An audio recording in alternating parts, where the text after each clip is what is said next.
Hello, this is the Unit 2 Assessment Project by Aidan Liljehorn.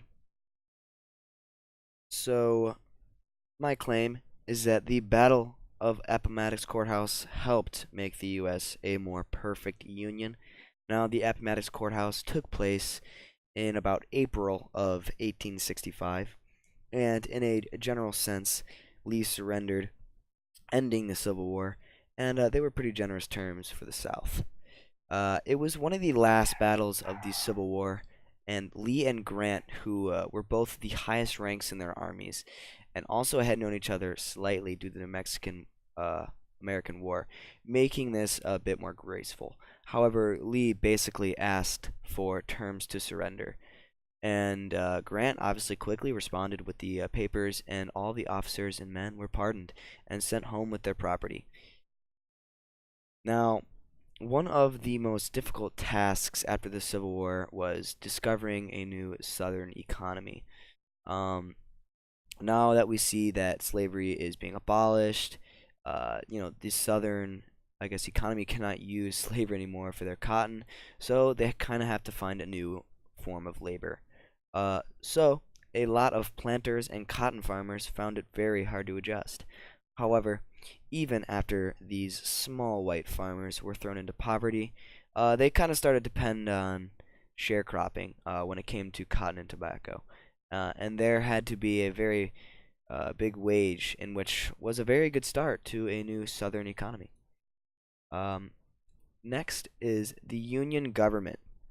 We can see that obviously Southern government officials were prohibited, and the first black officials were enlisted. And the Union government was also impacted in a really good way due to the Appomattox Courthouse, and this is because um, now without these Southern Democrats, there was really no way to prevent the congressmen from authorizing land grants for people in the U.S. Also, the three key amendments were soon added to the Constitution due to this new uprising Union government. And these were the abolishment of slavery, guaranteeing equal protection, and giving African Americans the right to vote. Now, Lee didn't just surrender because he wanted to. Lee surrendered because he had to. He was actually headed along west of the Appomattox River, arriving into the country sooner or later, or the county sooner or later, and his mission was to get to the South Side Railroad, where there were supplies for food because his men were starving. However, the Union actually reached them first and burned the food, so Lee was forced to hope for more supplies further west. And at first he refused to surrender. However, once he tried to attack a Union cavalry and realized that they were backed up by two more Union Army corps, he was just unable to win this fight and came to his final plan, which was to surrender. And obviously, the surrender took place in the Wilmer McLean home at the Appomattox Courthouse that same afternoon, and the surrender of the Army of Northern Virginia was soon signed. So now the Civil War is finally over, and we get to see everybody going home, and hopefully no more fighting going on or the shedding of blood. And this is a good thing, and this can lead to a really good new start, which we like to call Reconstruction, with a hint of abolishing slavery, more or less. So the Emancipation Proclamation, if I said that right, which was addressed before the Appomattox Courthouse, actually failed to free these African Americans in these rebel states. However, we see that after the Civil War and the signing of the surrenders, the 13th Amendment actually emancipated all the slaves wherever they were located.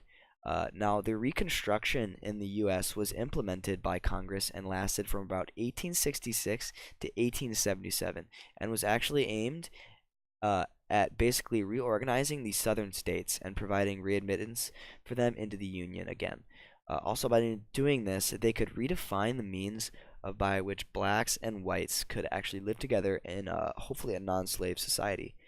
However, obviously, the South saw this as so-called humiliating, um, and there was really nothing they could do though, thanks to the signing of the Appomattox Courthouse.